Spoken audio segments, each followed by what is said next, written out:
আজ আমার স্বামীকে নিয়ে কিছু কথা বলব। আমাকে ছাড়া অনেক সুখে আছে সে, কিন্তু আমি তাকে ছাড়া আমি ভালো নেই।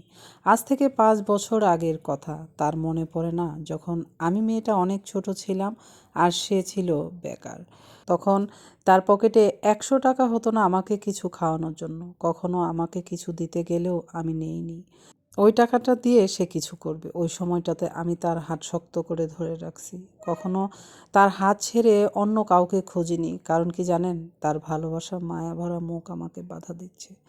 এই তো 7 মাস আগে যখন আমাদের বিয়ে হলো, তখনও সে বেকার। কখনো কিছু চাইনি তার কাছে। আজ সে লাখ টাকা ইনকাম করছে, কিন্তু আমার কিছুই না। এই 5টা বছর আমি যে কত কষ্ট করেছি তার সাথে সে নিজেও দেখেছে। বাবা মায়ের হাতে মার খেয়েও তাকে ছাড়িনি। আর সে আজ প্রবাসে গিয়ে প্রতিষ্ঠিত হয়ে প্রথমে আমাকেই ছাড়তে চাচ্ছে। সে আবারও প্রমাণ করলো, পুরুষ সফল হলে সবার আগে তার শূন্য পকেটে পাশে থাকা নারীকেই ছেড়ে দেয়।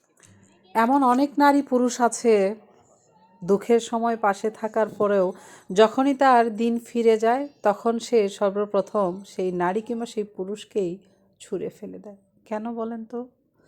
একটা মানুষ যখন আরেকটা মানুষের হাতটা ধরে অনেক স্বপ্ন নিয়ে তার পাশে দাঁড়ায়, যে সারা জীবন আমরা সুখে দুঃখে একত্রে থাকবো, তারপরেও কেন মানুষ এই বিচ্ছেদ ঘটায়? কেউ বা অনেক কিছু করার পরেও তার জন্য প্রাণপণ চেষ্টা করে, টাকা দিয়ে, শ্রম দিয়ে, ভালোবেসেও কিছু পায় না। আবার দেখবেন তার জীবনে এমন কাউকে ডেকে নিয়ে আসে, তার জন্য কিছুই করেনি, শুধু একটু ভালোবাসা দেখায় মাত্র। আচ্ছা, আমরা মানুষরা এমন বেঈমান কেন বলেন তো? যে শূন্য পকেটে থাকে তাকে ছেড়ে দিয়ে আরেকজনের হাত ধরে। একবারও কি চিন্তা করে না, যে মানুষটা আমার শূন্য পকেটে ছিল, তার মানে সেই মানুষটাই আমার পারফেক্ট আমার জীবনের জন্য, আমার জীবনের একজন ভালো সঙ্গী। আমরা কত মানুষরা এইভাবে মানুষের জীবন থেকে হারিয়ে যাই, অথচ সেই মানুষটা মনেও রাখে না যে একটা সময়ে দুঃসময়ে কেউ আমার পাশে ছিল।